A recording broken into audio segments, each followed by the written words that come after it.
रात के 2 बज रहे थे। फ़ोन की रिंग बजती है। 26 साल का आनंद नींद से जाग बड़ा खुश होकर फ़ोन को रिसीव करता है। खुश इसलिए होता है क्योंकि उसकी नई गर्लफ्रेंड बिना टाइम देखे कभी भी उसको फ़ोन कर देती थी। फ़ोन की दूसरी तरफ से आवाज़ आती है, जन्मदिन मुबारक हो बेटा। आज मेरा बेटा पूरे 26 साल का हो गया है। मैं बहुत खुश हूँ। माँ की आवाज़ सुनते ही आनंद के चेहरे के एक्सप्रेशन बदल जाते हैं। वो गुस्से में बोलता है, माँ तुझे समझ नहीं आता क्या? इतनी सी बात के लिए मेरी नींद खराब कर दी। यह बात तो तू मुझे सुबह भी बोल सकती थी। इतना कहकर वह फ़ोन काट देता। थोड़ी देर बाद फिर से फ़ोन की रिंग बजती है।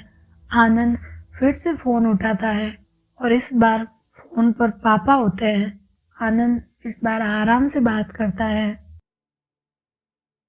थैंक यू पापा, आपने मुझे बर्थडे विश करने के लिए फ़ोन किया, वो भी इतनी रात को। पापा कहते हैं, नहीं बेटा, मैंने तुम्हें मुबारकबाद देने के लिए नहीं बल्कि ये बताने के लिए फ़ोन किया है कि तुम्हारी माँ बिल्कुल पागल है। वो इतनी पागल है कि पिछले 1 महीने से मुझे हर दिन तेरा बर्थडे याद दिलाती आ रही हैं।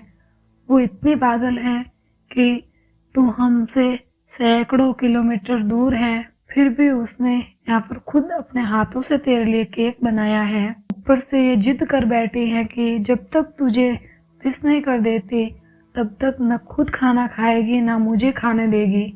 आनंद सब ध्यान से सुन रहा था और उसे ये महसूस भी हो रहा था कि उसने अपनी माँ को फॉर ग्रांटेड ले लिया था। वो बोला, नहीं पापा, माँ बिल्कुल पागल नहीं है। पापा कहते हैं, नहीं बेटा, तू अपनी माँ के पागलपन को नहीं जानता, मैं जानता हूँ। वह तो 26 साल पहले ही पागल हो गई थी जब डॉक्टर ने उसे कहा था, या तो हम बच्चे को बचा सकते हैं या आपको। उसने बिना 1 सेकंड में सोचे बच्चे को बचाने का फैसला ले लिया और मुझे भी कसम देकर उस फॉर्म पर साइन करने के लिए मना लिया था जिस पर लिखा था उसकी ज़िंदगी इस ऑपरेशन से खतरे में, और अगर उसे कुछ होता है तो इसके जिम्मेदार डॉक्टर नहीं होंगे। अब तू ही बता, बिना तुझे देखे जो औरत तेरे लिए मरने को तैयार हो जाए उसे हम पागल नहीं कहेंगे तो क्या कहेंगे? इतना कहकर पापा ने भी फ़ोन रख दिया। ने भी अब यह महसूस किया था कि वह जो कर रहा था वो भूल नहीं, गुनाह था। हाँ, एक बार किसी इंसान को दुख दो तो कोई बात नहीं, लेकिन भगवान को दुख देना गुनाह ही होता है।